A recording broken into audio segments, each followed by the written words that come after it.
Welcome to Manager Tools. This week, phone trees. All right, let's get started. All right, Mark, I know we've mentioned before phone trees when we've talked and done casts about managing through a crisis or what to do if something is happening with your organization or your directs. But we've never told people how to do it, right? Yeah. We've never told people how do you actually create a phone tree and then how do you use it? So that's what we're going to talk about today, right? Yeah. In fact, this cast comes out of two instances that are essentially rooted in time to some degree. One was Hurricane Sandy. Our good friend and client, Dan McGuire, who's worked on Wall Street for a number of years, shared with us through a series of conversations his experience with his team being dispersed and being unable to use typical services, and was very helpful. And then recently, this cast is being recorded in January of 2015, Sony Corporation was hacked. And one of the things that was mentioned in the article in the Wall Street Journal about it was that their email servers were down, and so they had to use a phone tree. And I mentioned that in passing at a client, and someone said, "What's a phone tree?"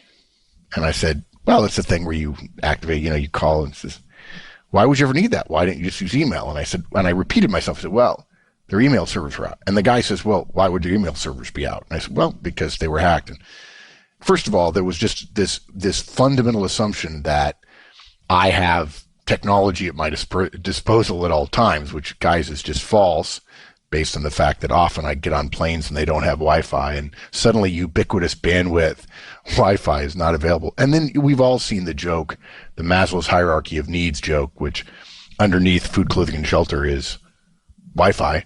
The fact is, guys, phones work great, and if you rely on your technology too much, you won't know what to do when you need to communicate. So it's going to happen. And phone trees are a great short-term, even long-term solution for it. This is how organizations used to run. It's a great backup plan. And we're going to recommend that you make one and test it. And then we'll also tell you how to activate it. Excellent. When we talk about things like this, it makes me very grateful to kind of be in the generation that I am. Technically, I guess I'm a Gen Xer, but I kind of, well, because I came into my professional life before email was everywhere. Right. And so I did have a couple of years professional experience doing things before everybody had email and you just took it for granted. So while I have adapted, very quickly and now rely a lot on email, things like this are not completely foreign to me. Good. Well, let's start with what is a phone tree, right? Yeah. And for those of you who don't know, a phone tree is a list of phone numbers for members of an organization used to communicate hierarchically, usually in emergent situations, with responsibilities assigned to members of the tree on whom they are to call. Generally, it follows the org chart. Yeah, in my mind, it looks very much like an org chart, right? Because if you think about your company org chart from the top down, from the CEO to all the individual contributors, if you think about it having nodes and branches, it really does look like a tree turned upside down. Right. You put the CEO on the bottom, right? And the CEO is the trunk, right? There's just one. And then the branches, the first set of branches of the tree are all the CEOs direct. And then those branches all have branches and so on and so on and so on. Yeah, exactly. I think another way to think about the idea of a phone tree is to picture your company as a big triangle, or perhaps a pyramid might be easier to see, resting on the ground. One person at the top, at the pinnacle of the pyramid, some people reporting to her, more people reporting to them, and on down all the way to the ground level, where the part that's on the ground would be the individual contributors. Yeah. Now, do you do this at the conference? I draw a triangle, and I tell people at our conferences, Effective Manager Conference, when we think about your company, Apple, Salesforce, Michaels Corporation, Daimler, Citibank, Smith Barney, whatever, we don't see the big triangle. We see a bunch of tiny triangles. We don't see the singular structure. We see an aggregation of little teeny triangles, which represents at the top, the apex of the triangle, the manager, and then the base of the triangle is all of that manager's, all of his or her directs. So instead of one big triangle, pointy top part at the top and a flat bottom, now what you have are a bunch of tiny triangles inside that big triangle. And the CEO is at the top, but if you just only think of him and his directs, there's a little triangle, right? And remember, the CEO is the strategic leader of the organization, but he or she also manages his directs, and that's how we're describing him in this particular visual analogy, if you will, sort of pictogram. And then all of his directs have their own directs, and each one of those is a little triangle, on and on. Yeah, so for everyone except the CEO, every manager in the firm is both at the top of one triangle, their directs, underneath them, and they're also part of the bottom of another triangle because they're direct to their boss above them. And so that's part of the reason why the company is called Manager Tools and not Company Tools or Executive Tools, is that we started out thinking about the individual manager because we want managers to feel like we're focusing on their problems, not the organization problems. And look, guys, most of us take for granted the ability to send a broadcast email out to everyone in our part of the organization. Right. It's incredibly efficient email, very efficient form of communication for those types of broadcast messages where a lot of people, multiple people throughout the organization are getting the same message or supposed to get the same message. Probably the closest thing to it for a lot of years was carbon paper. Yeah, which or Xerox. Or mimeography or something like that. But all those, right, they required you being close to somebody or using email. Right. And what's funny about email is people say, yeah, everybody gets the message, and people just take it for granted. But all you have to do is say to yourself, I'm going to send out a broadcast email about something that my boss told me. And then you think, no, I don't want to do that. I'm going to go ahead and talk to each person individually in their one-on-one. The downside of that is that now, let's say you have 7 directs. Instead of writing one email that is the exact same to everybody, you now have 7 different deliveries of the information. And if it's organizational information, you probably don't need to customize it to each person. But it takes you, perhaps, if you'll pardon the oversimplification, 7 times as long. Plus, you get a reduction in value because the questions everybody asks you individually are not questions that everybody else hears. So a reply to all is a very helpful technique. Yeah. And you're probably not going to say it the exact same way all 7 times. Yeah, exactly. Yeah, and 3 people are going to hear it. Maybe your delivery is a little bit better, or by the 7th time you've forgotten what you said and you leave something out that you told the first person. My general rule about 7 deliveries is the 3rd one is the best. The first one, you're struggling. The second one, you get a little bit better. You've got the most likely questions asked in the first and second. The 3rd one is going to be good. After that, you're tired of delivering the message, and it starts to go downhill. And the 7th one, believe it or not, is actually the worst because you've said it so many times, you've started to believe, thanks to academic creep, that everybody knows it. Right. But look, email is great because of its broadcast efficiency, and it conquers distance. And it's so great that despite how much we all complain about it, we use it all the time and we all take it for granted. Right. And it's fine. Which is fine right. until it's not. Yeah. Until you don't have it. Yeah, you get hacked, your company gets hacked, your servers go down, a natural disaster puts your servers in the basement in 10 feet of water. I saw that in the aftermath of Hurricane Katrina. Dan McGuire told us about it in the aftermath of Hurricane Sandy. An earthquake here in California, where I am, certainly would probably do the trick. Or tornado. Yeah, exactly. In the middle of the country where you are. Yeah, Tornado Alley. A phone tree allows you to communicate without email, without text to everyone in the organization. Although you could certainly use the phone tree to text in the modern world. It's slower perhaps than a broadcast email, but it is sure. And it's especially important in disasters. Although we don't recommend that you do it just in disasters. In fact, I announced this morning on our operations call that we would update ours internally at Manager Tools and periodically test it, as we'll talk about it, because we eat our own dog food here. But part of the reason you use phone trees in a disaster is it's one thing to get an email from somebody that comes into your phone which says, I'm fine, and it's another thing to hear their voice. Or on the other side, it's one thing if you're the person who's in the area that's affected, if it's a natural disaster, to get emails or texts saying, hey, hope you're okay. It's a totally different Yeah, it experience is, isn't when it? people call you and say, are you okay? Yeah. And you look down and Absolutely. see your boss is calling you and you say, hey, and your boss says, you okay? Says, yeah, I'm fine. Why? Because a hurricane just went through, an earthquake just happened. I'm checking on my people. You doing all right? Your family okay? Those kinds of things. That speaks volumes. So we talked about what a phone tree is. Let's talk about how to make one. So if I'm a frontline manager, my phone tree is going to consist of my boss's name and phone numbers, each of my peers, right, the other people who report to my boss, their names and numbers, and then my directs names and numbers. It's going to be all on one piece of paper. Yeah, it needs to be on paper. We'll We'll talk talk more about about that that later. later. Right. Yeah. And it's essentially an org chart of the people around you with their phone Yeah. numbers. If I'm an individual contributor, my phone tree is my boss's name and numbers and all of my peers, right? Those people who report to my boss, not every person at my level in a big company, but when we say peers, we mean people who report to the same boss and their names and numbers. Right. And if I'm a second line manager, meaning I'm a manager of managers, my phone tree consists of my boss's name and numbers, my peers, the people who report to my boss, and my direct's name and numbers. Right. In other words, a second line manager's phone tree won't have his directs, or as we say Yeah. at Manager Tools, their Skips. skip directs or skips Right. on it.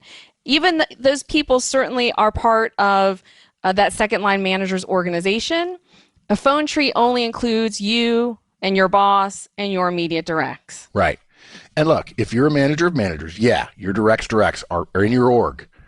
But a phone tree addresses the limitations of serial communications, not parallel, not broadcast, but serial.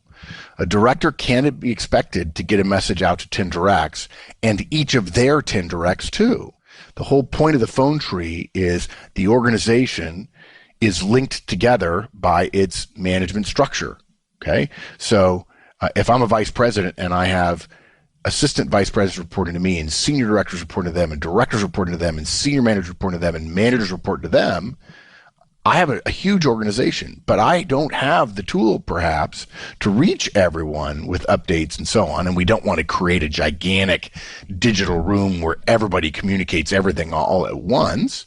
I'm not saying that there wouldn't be great use for Twitter and other social media in the event of a crisis. But the idea is if I have 500 people in my organization, I'm responsible to communicate with all of them.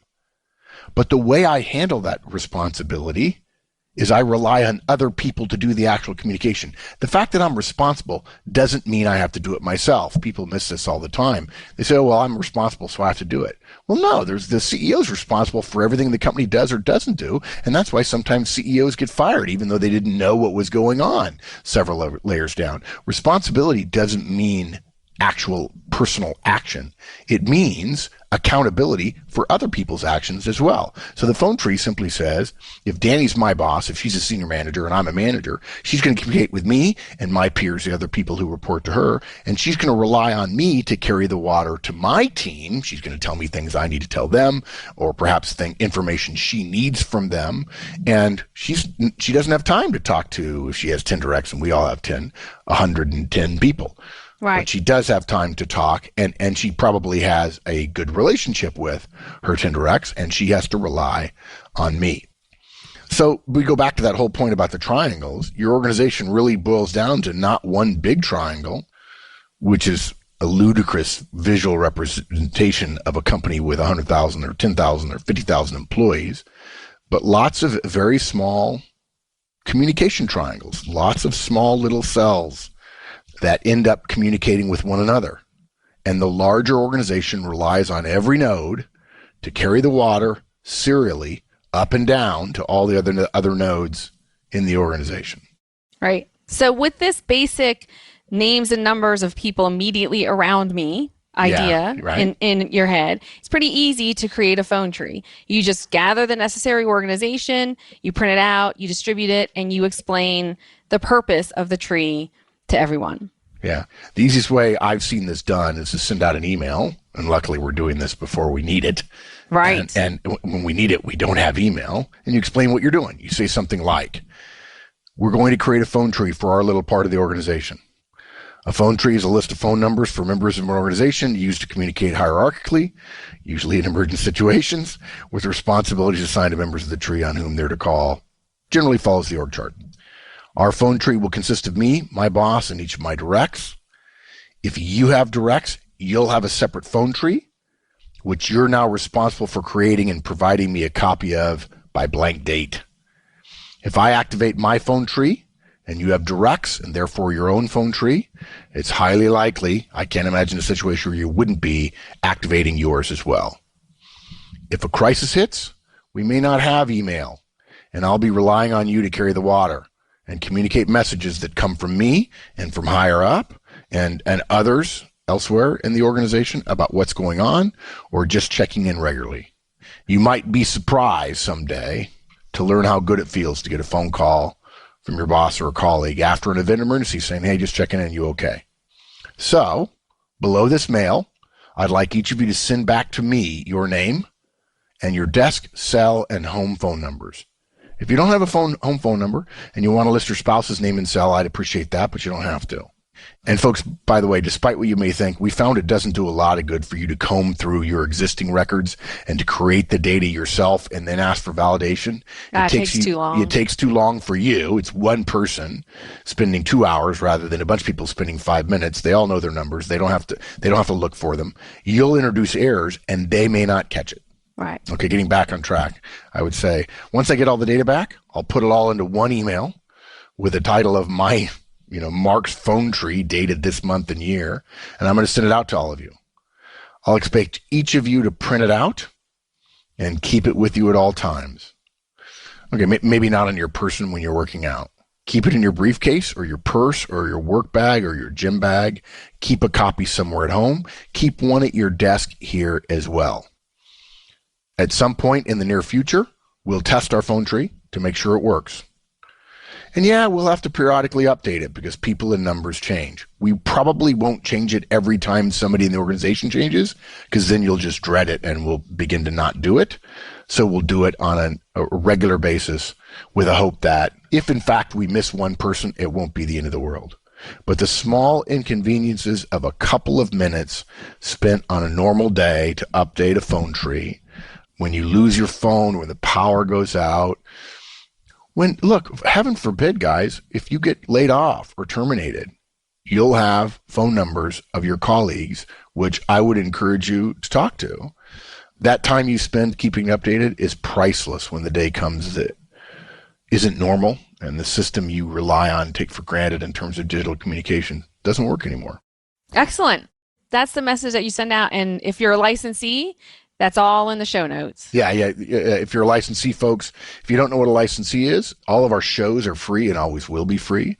But if you want a written version of the show, this particular set of show notes is about 4-5 pages long. It's written in a white paper format. It's not a transcript. For $200, you get an annual license, which gives you the entire next year's worth of shows, manager tools and career tools, over 100 shows in that $200. And you also get access to our 10 years worth of archives. Hundreds and hundreds, I think close to 1,000 shows now of everything Manager Tools and Career Tools has ever said on air. What's more, if you're not a licensee, but you really need this cast, we now have the ability in 2015 for you to be able to purchase the show notes for this cast. I think it's $9.95. Just go to the website, either use the map of the universe or just search for phone trees. You'll find this show, and on that page will be the opportunity to purchase it for $9.95. Awesome. So you've sent the email out, your people have responded, you've gotten all the data back, you've put it in the document, now your phone tree is complete. But it's not enough to just have a phone tree, right? Any system that's supposed to work in a crisis or emergency that hasn't been tested isn't a system. It's hopefulness. Right. And hope isn't a method. So maybe a month or two after you've created your phone tree, you're going to test it by calling each of your directs. And what you do is you call them. If they answer, you tell them, hey, I'm just testing the phone tree. Wanted to make sure I could get you. Thanks for answering. Sorry to have bothered you. If you don't get someone, Leave them a voicemail. You can either trust that voicemail, or you can call their home or work numbers, the other numbers on the tree. It's a good idea to do this on a weeknight when everyone's home. And everyone's gone home too. Don't call it 6 o'clock just so you can do it at the office. Right. Because you catch a lot of people in traffic and so on. Yeah. Yeah, excellent. You're probably going to have to leave some voicemails, which is really pretty good because that will show you how long it takes before someone returns your call. Yeah.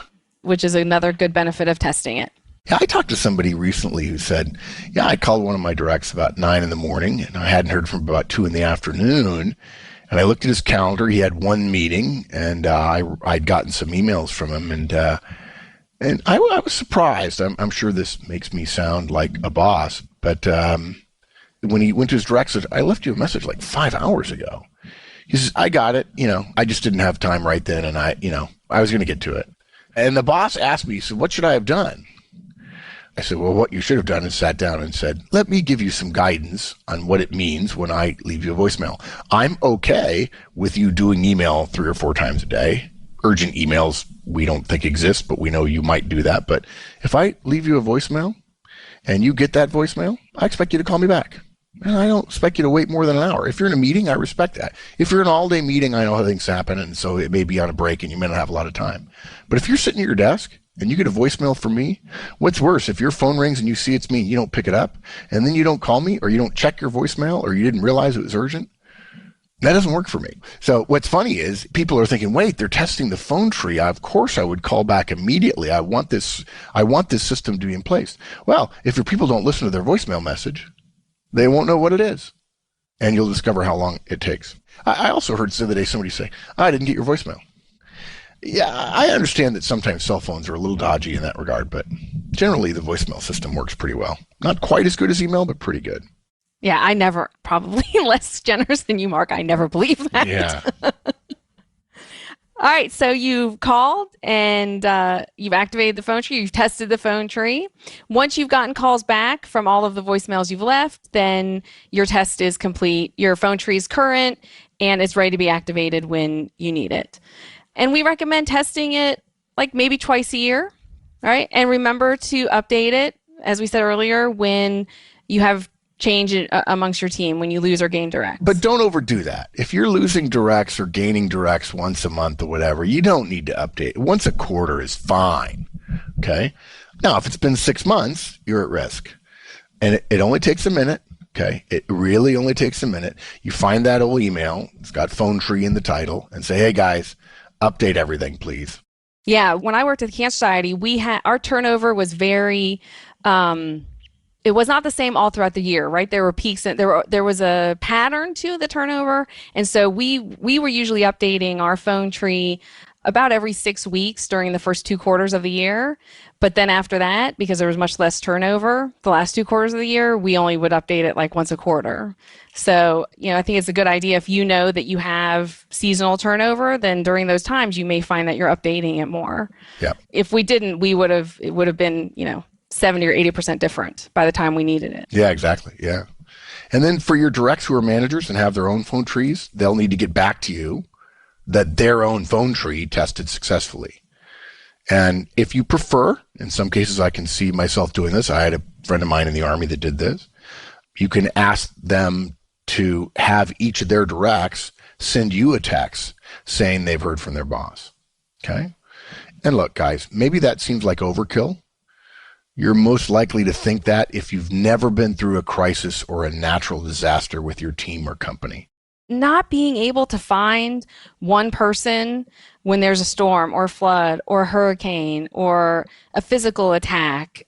I remember 9/11, we were activating our phone trees, and until everybody have been heard from and accounted for, right? Or if there's a cyber attack, it's unsettling to know that you've got people and you haven't heard from them and you don't know if they're okay. We're very careful to record what we consider to be timeless guidance, but periodically there are timely things that come up that we might address.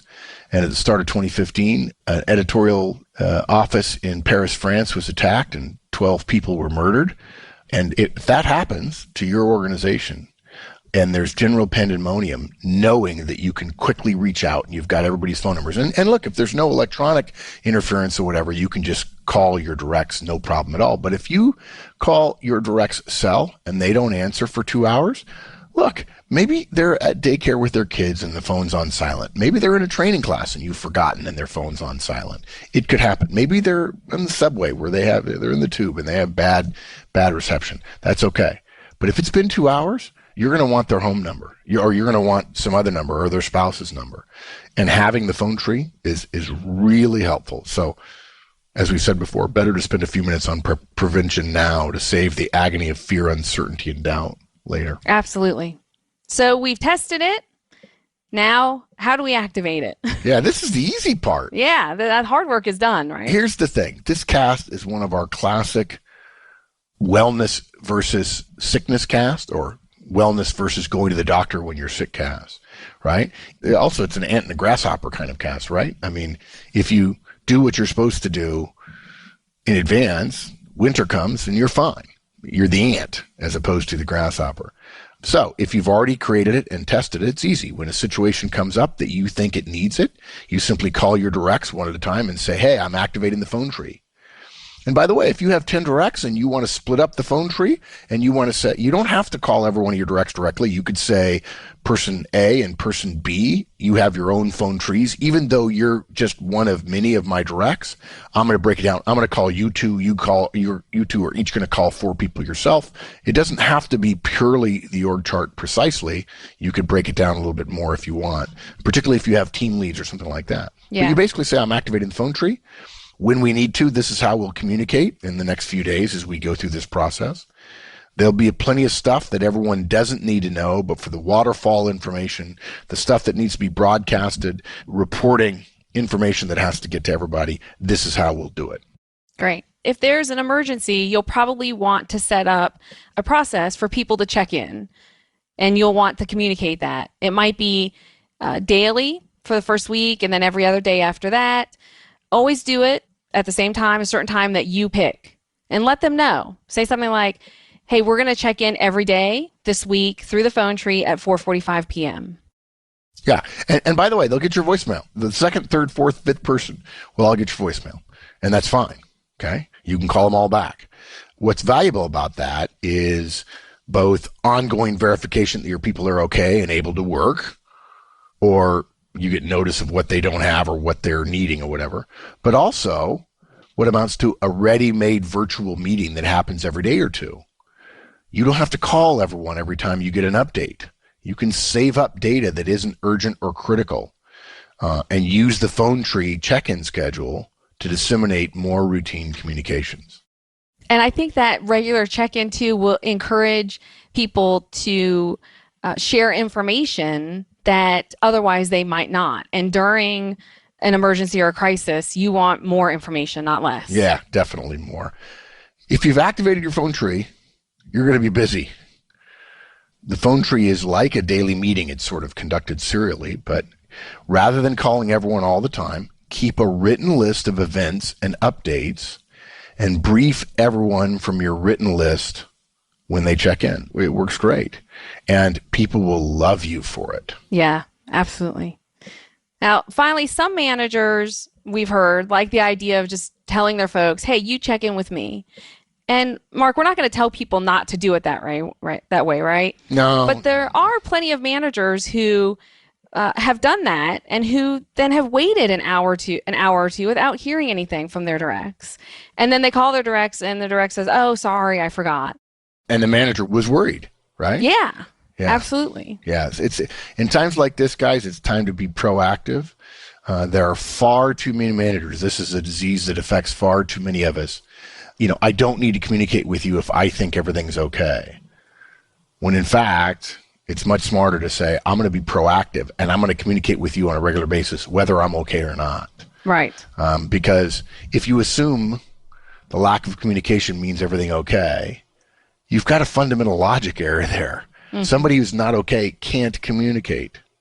So that's it. Basically, really simple, guys. We told you what a phone tree is, how to make one, how to test it, how to activate it. You don't need one very often. But when you do, if you don't have one, you now do not have the ability to communicate at a time when you need to communicate more than ever, right? We take communication so much for granted that most of us don't understand or can't understand that it's the single most frequent behavior in organizations. And an organization that doesn't communicate or isn't able to communicate it's not an organization. Yeah, folks, listen to that carefully now. An organization that doesn't communicate is not an organization. At its heart, that's what human life in organizations is a requirement and a need and a connective tissue through communication. Okay. Excellent. Thanks, Jenny. Thanks. Thanks, everybody. Appreciate you listening. Thank you so much, Mark. It was great fun. I always have a great time recording casts. And as always, if there's anything we can do to help, we're here for you. Thanks, everyone. Bye.